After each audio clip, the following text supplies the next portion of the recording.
Opa, e aí? Que FNAF é o ícone dos games indies, isso é indiscutível. É impossível falar de games indies sem mencionar FNAF. FNAF não é só referência para jogos iniciantes, como também é um jogo que revolucionou a forma de contar histórias através de sequências que dão continuidade à lore, deixando pistas e mistérios para que os jogadores montem suas próprias teorias e possam desfrutar ainda mais do título. O que esse game criou com o passar dos anos, seja em sua lore ou em sua comunidade, é incrível. Tão incrível que esse ano vai ganhar seu próprio espaço na estrela de cinema. Agora... Você já ouviu falar de Five Nights at Candy? Não? Pois bem. Eu sou o Mario Craig e hoje vocês irão conhecer toda a história de Five Nights at Candy. Lembrando que nada que eu contar aqui faz parte da lore principal de FNAF. Por mais que tenha menções à pizzaria e algumas semelhanças com os nomes dos personagens e no tempo onde a história acontece, nada realmente faz parte do universo proposto por Scott Cawthon, sendo mais um spin-off do que uma continuação em si. Tudo explicado? Então, sem mais delongas, vamos para o vídeo.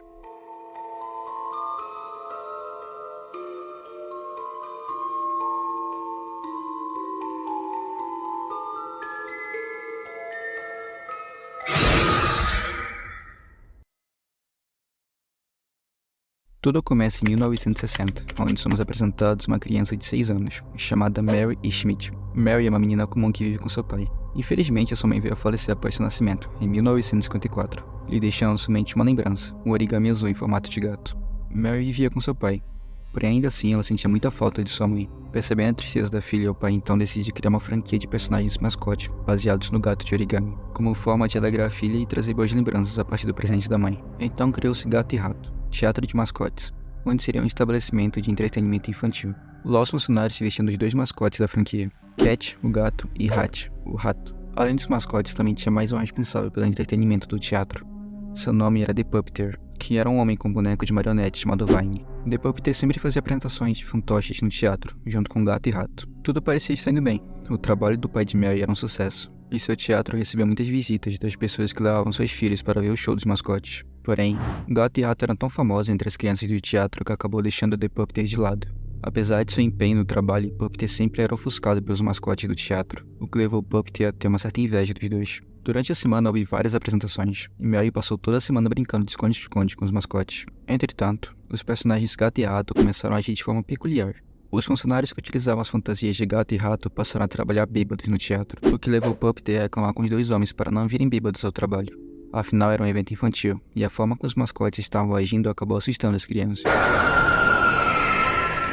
Na sexta-feira daquela mesma semana iria ocorrer uma festa surpresa, e Rato estava brincando de esconde-esconde com as crianças, e Mary também estava brincando. Quando todas as crianças vão se esconder, Mary decide se esconder em uma sala não autorizada apenas para funcionários, e fica escondida dentro de um armário.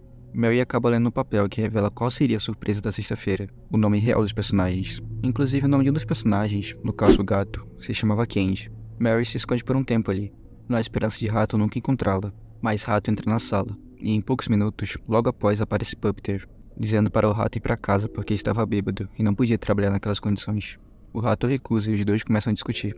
Puppeteer acaba empurrando o Rato e acidentalmente acaba o matando.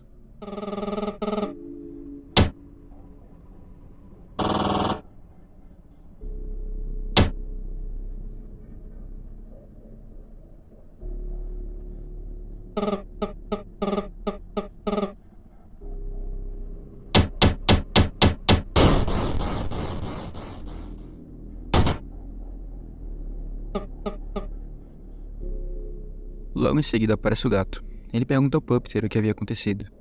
E então Puppeteer confessa ter matado o Rato por acidente. Então o gato decide ligar para a polícia para resolver o caso.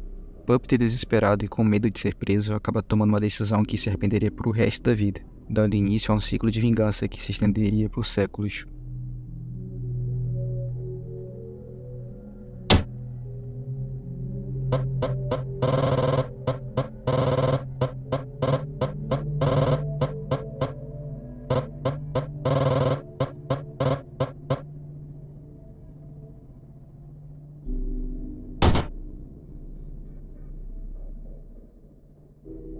Com os dois funcionários mortos, Puppeteer pega suas coisas e foge do local.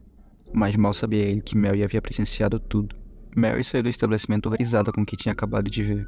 Na saída ela encontra seu pai, junto de uma multidão de pessoas, e policiais cercando o teatro. A partir deste dia, Mary não era mais a mesma pessoa. De alguma forma, esse ocorrido deixou uma lembrança horrível pelo resto de sua vida.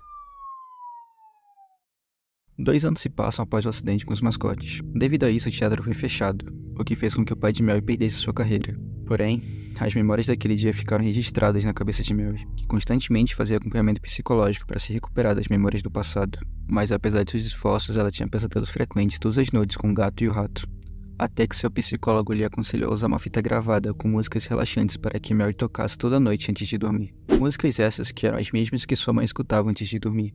O tempo se passa e Mary conta em julgamento a verdade sobre assassinatos de gato e rato. Logo, Puppet é preso, e assim é encerrado o caso dos assassinatos no teatro.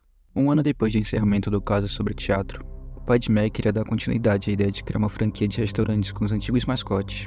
Então é dado início à reinauguração de um novo estabelecimento. Dessa vez não haviam mais pessoas dentro dos mascotes, e sim endosqueletos, para impedir que alguém usasse as fantasias e para que o problema anterior envolvendo os mascotes não se repetisse. Só que aí uma coisa inesperada acontece. O espírito dos 2 funcionários que morreram ficou entrelaçado ao gato e ao rato, dando vida aos trajes dos mascotes. Antes de darmos continuidade à história, eu preciso explicar algumas coisas. Assim como em Five Nights at Freddy's, aqui também existem animatrônicos possuídos por almas humanas, também chamados de remanescentes. Os remanescentes podem ser classificados de 3 tipos, sendo um deles a própria alma da pessoa, que acabou ficando preso dentro do animatronic, como é o caso do gato e o rato. Também tem os Dark Remanescentes, que não são necessariamente almas, mas sim algo relacionado ao psicológico de uma pessoa que acabou tendo experiências traumáticas, e graças a isso ela pode acabar tendo alucinações ou até mesmo pesadelos envolvendo o trauma, como é o caso da Mary. E por último também tem a agonia, que em FNAF Quente não é tão relevante, mas seria como um fluido que penetra os animatronics, tornando eles objetos amaldiçoados. Voltando à história. No primeiro dia da reinauguração do Teatro Gato e Rato, uma criança foi atacada e morta pelo rato, fazendo com que o teatro fosse fechado. O bagulho nem abriu, já fechou. Agora os 2 mascotes gato e rato estavam possuídos pelos espíritos dos funcionários, em busca de vingança contra o Puppeteer. Um tempo depois, uma empresa chamada Kingsburgs comprou a empresa do pai de Mary para continuar com a ideia anterior dos mascotes. Desta vez, os trajes gato e rato foram guardados na fábrica da empresa do pai de Mary. Para a nova franquia foram criados 2 novos animatronics, mas como o gato ainda estava em bom estado, ele foi mantido e renovado para sua versão Candy. E outro novo animatronic foi criado para substituir o rato, chamado de Blank, enquanto o rato foi esquecido e abandonado na fábrica para ser jogado fora, pois o rato estava muito velho, e devido aos acontecimentos anteriores seria ruim para a empresa manter o animatronic. Porém, ele acabou fugindo da fábrica sem ninguém perceber. Os donos pensavam que o rato havia sido jogado fora, mas mal sabiam eles que o animatronic estava se escondendo no estabelecimento, e que coisas horríveis estavam prestes a acontecer.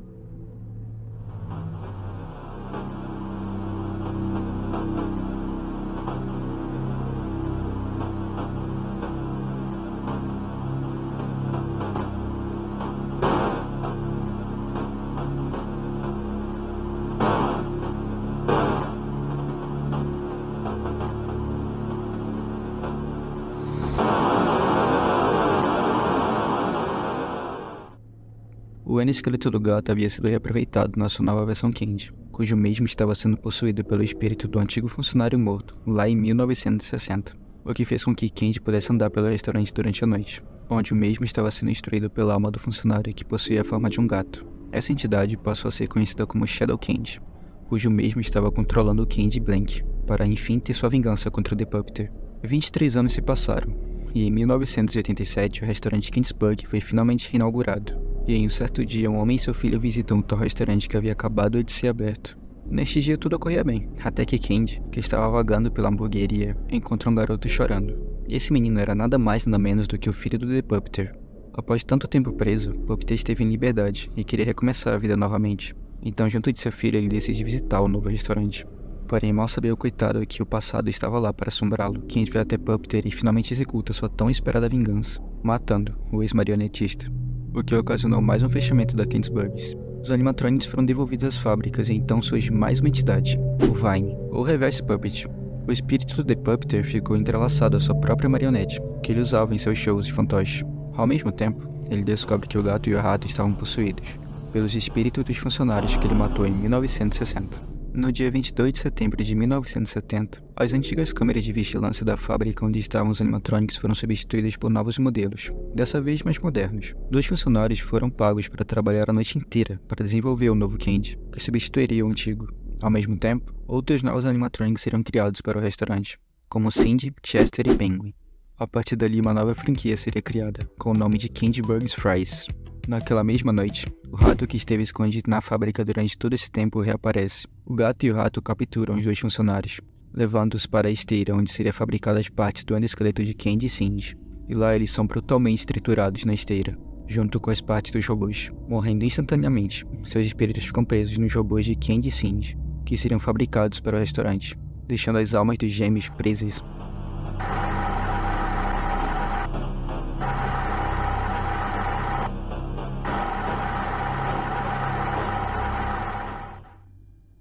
No dia 24 de setembro de 1987, a polícia chegou ao local, mas já era tarde demais. Os 2 funcionários haviam morrido. As partes dos esqueletos de Candy e Cindy estavam sujas e manchados com sangue. E mesmo assim, os robôs Candy e Cindy já estavam prontos para serem ativados. Vani tenta avisar sobre os riscos da reabertura do restaurante, pois o gato e o rato estavam escondidos no restaurante sem ninguém perceber. Em 1987, após o fechamento da Freddy Fazbear Pizza, foi construído um novo estabelecimento no local, chamado Ken's Burgers Fries. Moleque, se isso fosse canon, o tanto de merda que teria acontecido nesse local não tá escrito.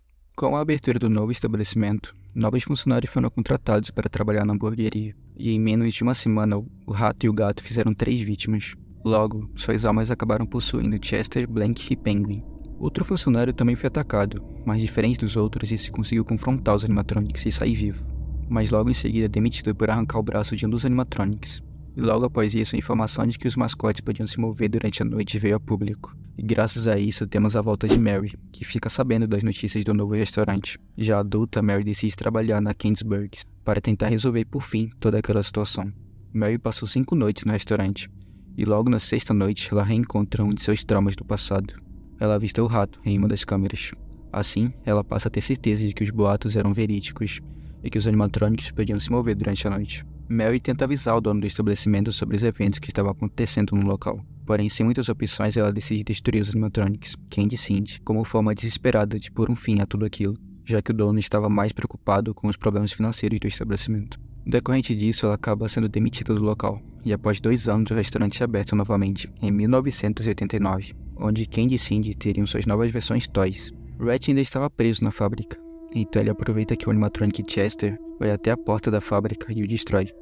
Assim, o rato usa Chester para pegar a chave da porta da fábrica para escapar.